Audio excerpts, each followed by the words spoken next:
Mbeumo then has been in fantastic form for Manchester United through October, looking to bring that now into the Cameroonian national side. He puts the ball inside, it's a very good ball as well, and it just nips over the top.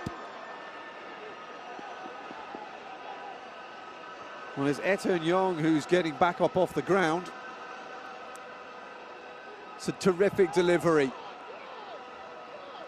If that ball had carried on through, then there was a great opportunity for Michael Ngado, who's been struggling of late in the English Premier League. New signing for them as well since coming in from the Italian side, Hellas Verona. Decent ball across to the other side, and it's over the top.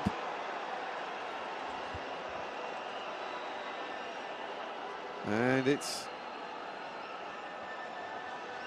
Bongonda who was there. And it disappears over. It's a great ball in. And Bongonda unable to make it goals in back-to-back games.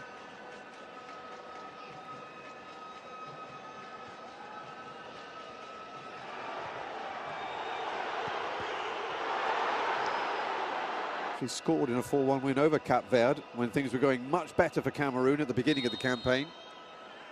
Here we go again, then corner. Buku delivers. Goalkeeper comes and punches. And Bongonda tries to get it, as that came off another Cameroon player. And the referee blows for half-time. At the end of a half where it has been quite nitty-gritty. Both sides struggling to break down the other. Bryan Mbeumo had the first shot of the game that went straight at the internationally.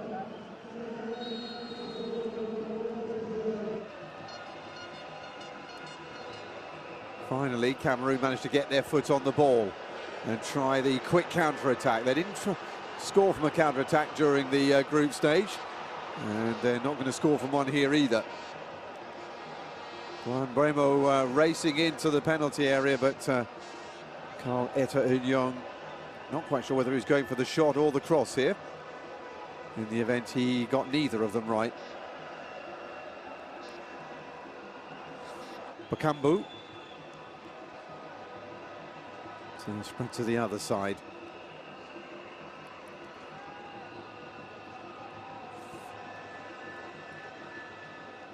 It's nicely done by Hongla. And here is Abubakar.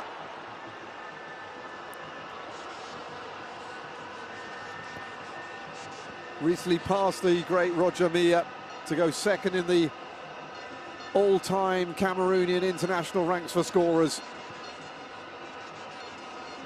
Lift his flag or even hint that he was going to. Cameroon come forward once more. Hongla. Poor ball. However, Mbeumo is going to get there. Just slightly overran it, and there was a little bit of indecision between him and his teammate. And down goes Aaron Wan-Bissaka and into the book. There goes Nuhu.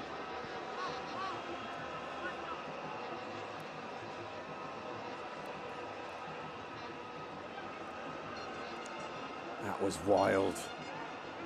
Goodness me, that was wild. Be a good time for him to display his wares.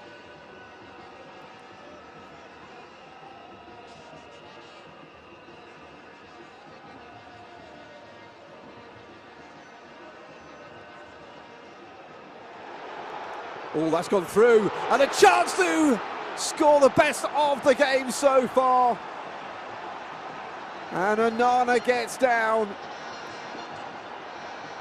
Well, if you had one man in this Democratic Republic of Congo team you would want a chance like this to fall to, it is Cedric Bakambu. But the 34-year-old unable to beat Onana. And he'll get it. Involved on both flanks, and Boubacar leaves the ball behind and is rolling around on the floor. I'm not quite sure why. I think he stood on the ball. Maybe he hurt himself when he came off the other side of it. However, Mbeumo comes through. Mbeumo! Just wide. from the in-form Cameroonian striker.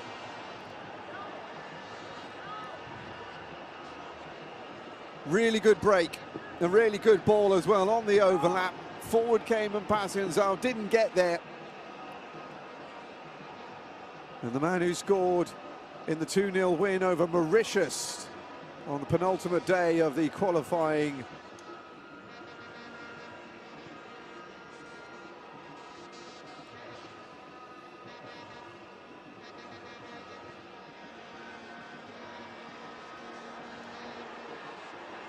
here comes Cameroon, and over the top from the new man on, Bassogog.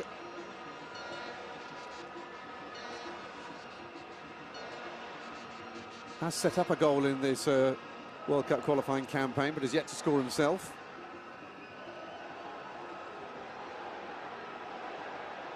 End-to-end suddenly, as we head into the last quarter of an hour.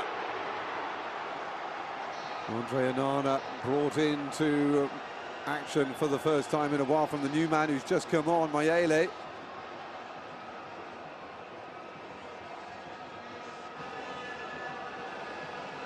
Wan-Bissaka. Bassogog feeds it into the path of Abubakar. Abubakar appeals for a penalty. Axel Tuanzebe trying to get things in the middle.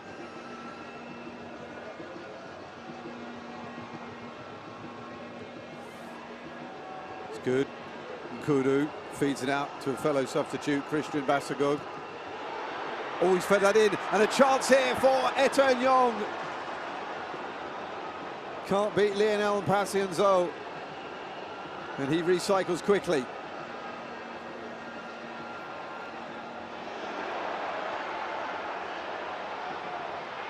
Getting more and more desperate, Kudu. Brought down. Taken quickly. Kudu stays down. However, Christian Bassogog continues regardless. Trying to go past Edo Kayembe. Does well.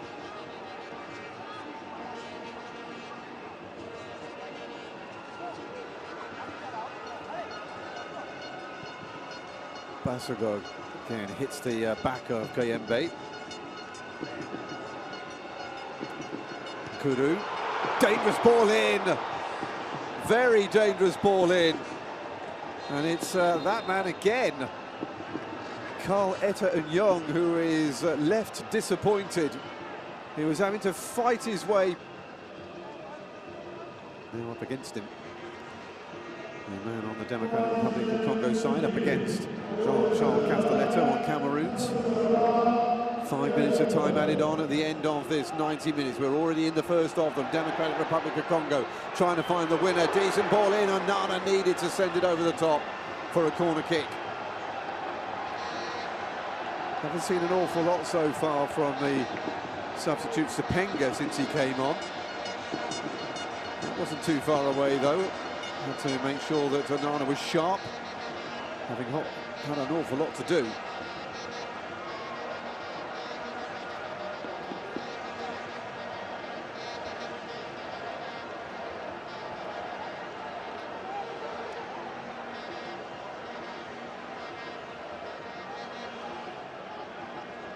Corner kick will be taken by Sepenga. It's not a bad delivery either, and it's in!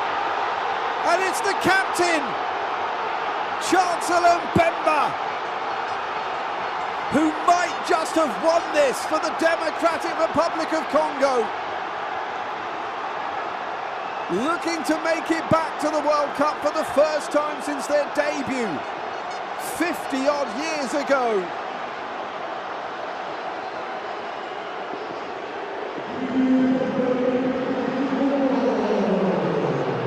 Game, a few chances, perhaps it was inevitable that an unusual scorer would come to the fore. The centre-back, the captain, at the back post.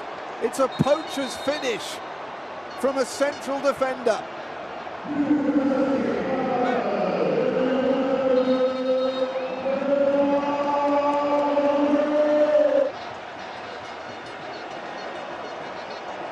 so close.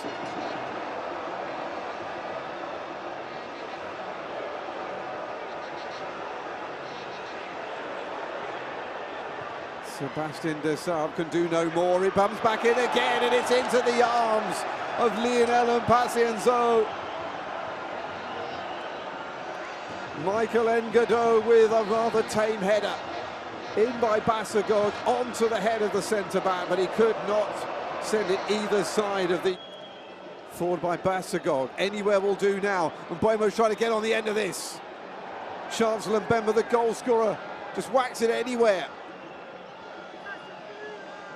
Up to 7 minutes of time added on now. And still... And that's it! And in an era where Africa could send 10 teams to the World Cup, it is incredible to think that Cameroon will not be one of them. The Democratic Republic of Congo, who have not made it to a World Cup since 1974, are a step nearer thanks to their captain, Chancellor Mbemba. Right at the end of the game as it finishes Cameroon 0, Democratic Republic of Congo 1. It'll be Nigeria in the final on Sunday.